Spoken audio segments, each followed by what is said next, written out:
We now go from this excellent overview of the cells themselves back to more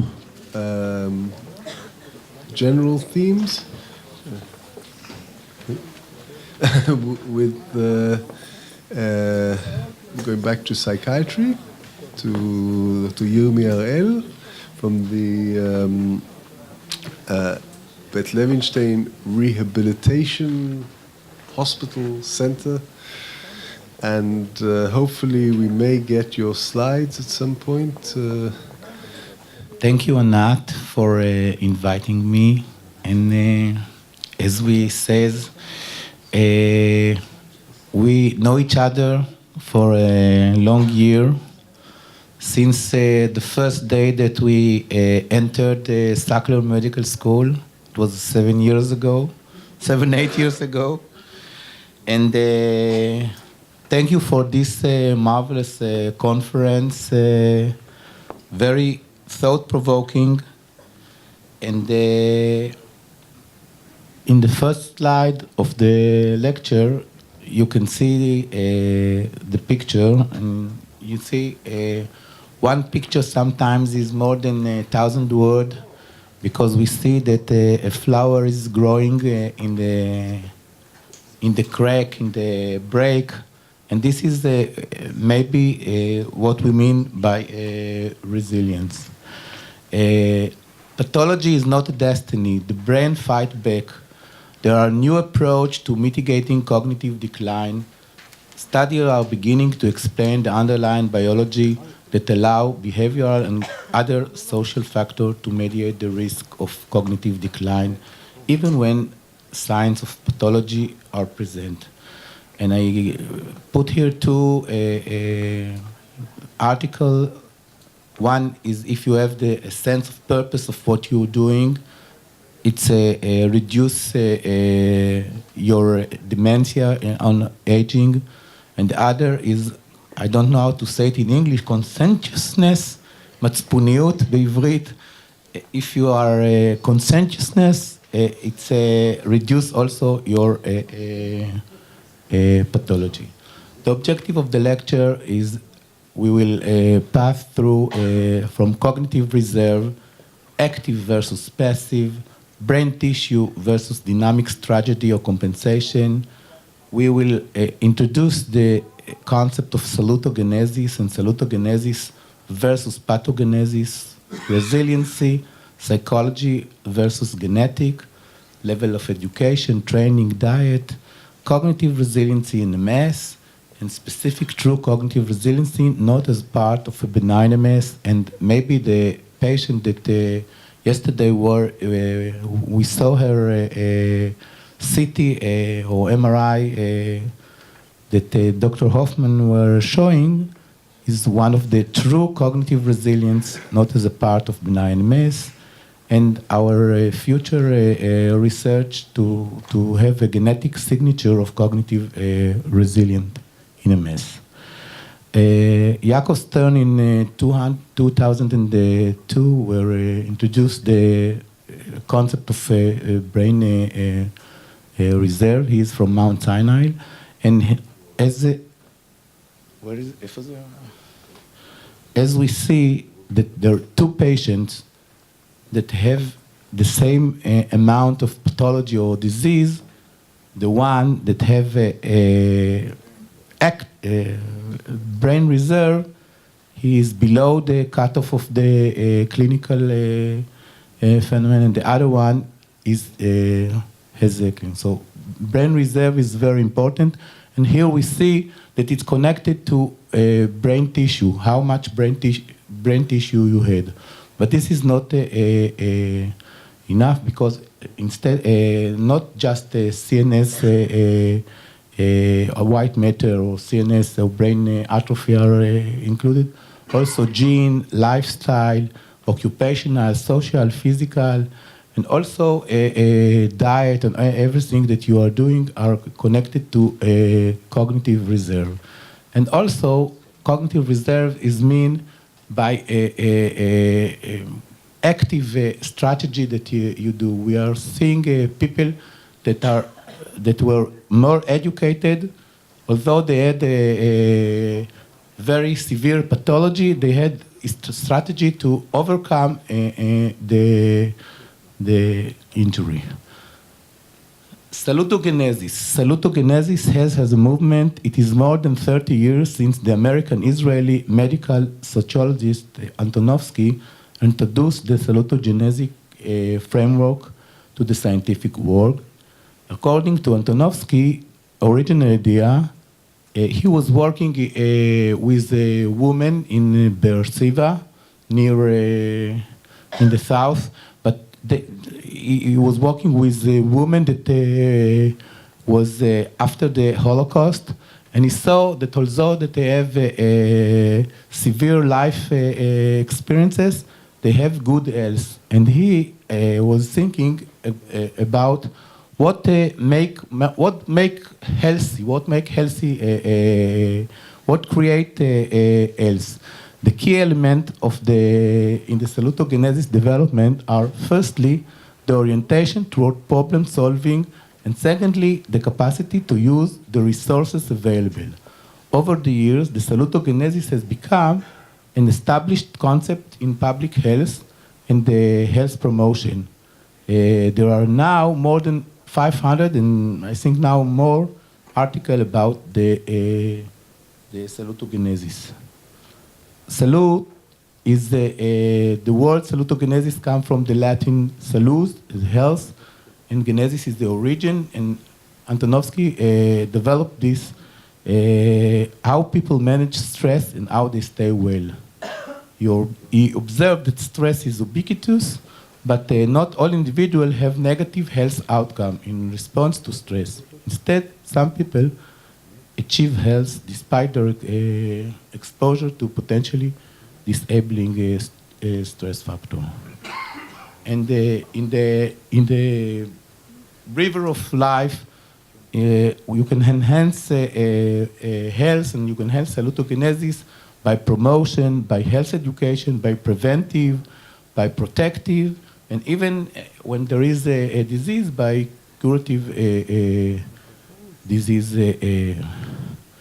Now I'm coming to the concept of resilience. Resilience, the term derived from the Latin word salire, to leap or jump, and resalire, to spring back. The term resilience has been used to describe the positive role of individual differences in response to stress and adversity. This is the Ratter. Related terms include protective factor, invulnerability, hardiness, or cognitive deficit sparing. Collectively, these terms reflect the capacity to withstand deteriorating process and the ability to endure or recover quickly from severe condition. The scientific literature on resilience has focused on specific contexts in which individuals succumb to stress, while others are better able to withstand or overcome it.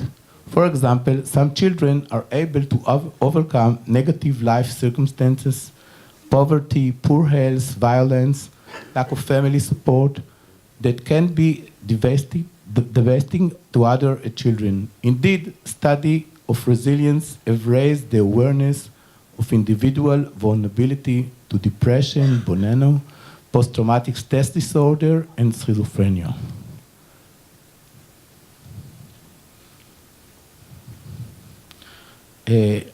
We were speaking these 2 days about cognitive impairment in MS, and maybe I will jump on this. Just as I said that we have recently reported the pattern of cognitive decline in a large cohort of 1,050 MS patients, showing that cognitive performance was below average for age and education matched norms, with the most frequent impairment in information processing speed and executive function. However, cognitive impairment was significantly only at disease duration greater than 5 years, suggesting that the existence of an early therapeutic window. The progression of MS over time is variable, and it is not yet clear what may lead to benign course in some patients, while in other, the disease has a malignant progression with many relapses and significant disability within a short period of time. So we are interested in cognitive resilience. The specific concept of cognitive resilience is relevant to any case in which the brain sustained injury. The idea of reserve against brain damage stems from the repeated observation of no apparent relationship between degree of brain pathology or damage and the clinical manifestation of the damage, as we see in the patient that Dr. Hoffman was showing us. Cognitive resilience may also help to explain different patterns of cognitive decline associated with normal aging and other degenerative diseases. We were the first to take the resilience concept from the psychology field and introduce it to the multiple sclerosis vocabulary. In the context of MS, resilience can be categorized as less active or even benign disease and or improved ability to recover during the active disease process. Accordingly, we define the term MS resilience for those patients with a good cognitive outcome in spite of long-term disease duration, and thus the term implies relative resistance to the pathogenic disease process or a salutogenic mechanism. Here I show you that there is two modes of thinking about a phenomenon. One is pathogenesis, that when we see the pathogenesis, all the last what we see the pathology in the brain, and one is to the vector is to look in the other way, in the salutogenesis way. What promote else? What create? What cause cognitive resiliency in MS? Why some MS patients experience disabling symptoms of cognitive decline, while others maintain their cognitive ability despite neuroimaging evidence of significant disease progression? Can the theory of brain reserve and cognitive reserve explain this dichotomy? Can we identify predictor of cognitive decline? Patients with greater intellectual enrichment experience lesser degree of cognitive decline. This is one of the questions. Patients with greater brain reserve show protective effect preventing cognitive decline. And other quality, and this is connected to maybe to the lecture of Dr. Barak, qualities that improve resilience or improve cognitive resilience. So there are qualities developed through social engagement. This is generosity, integrity, authenticity, humility, and quality developed through self-awareness and self-care, self-regulation, persistence, tolerance for adversity, cognitive reframing, and healthy physical habit in the exercise. Quality developed through attention and focus, curiosity, flexibility, and quality that develop through finding meaning, purpose, self-acceptance, gratitude, hope, and optimism.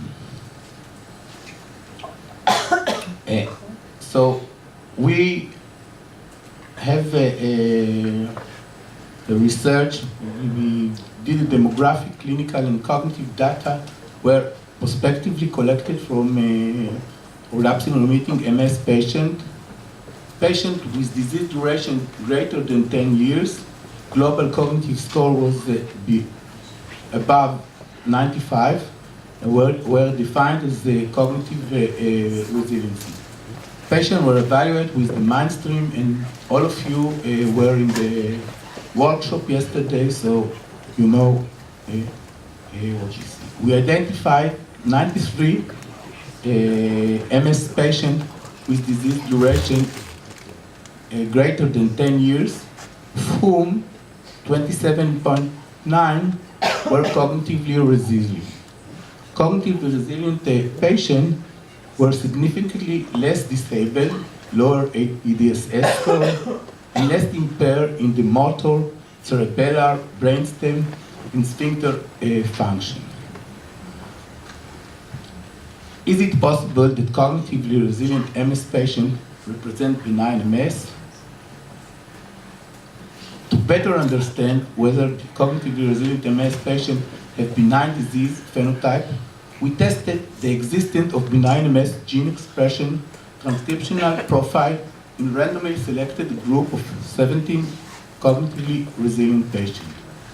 Indeed, 47% had the benign MS gene expression. However, 53 were without this profile, of which 6 patients, is 2/3, had high neurological disability, significant true cognitive resiliency, not related to the benign MS disease pattern. Other factors should be explored to explain the reason for the cognitive resiliency in this patient. And the patient that were presented yesterday, she could be one of these patients. She has here, this is the gene expression. Every row is a patient, and every row is a patient, and the green one are the patient with EDSS below 3, and the black one, the patient. The black, we can see the 6 patients with EDSS above 3, they do not possess the benign MS signature. I'll show you. These 6 patients. And we see that it is the very different pattern here and pattern here. So true cognitive resilient MS patients have good cognitive performance in spite of high EDSS and without the benign MS gene expression signature. So our next research is to find a genetic signature for this group of true cognitive resilient patients. And I hope that in the next conference next year, I can show you the result of this research. Thank you.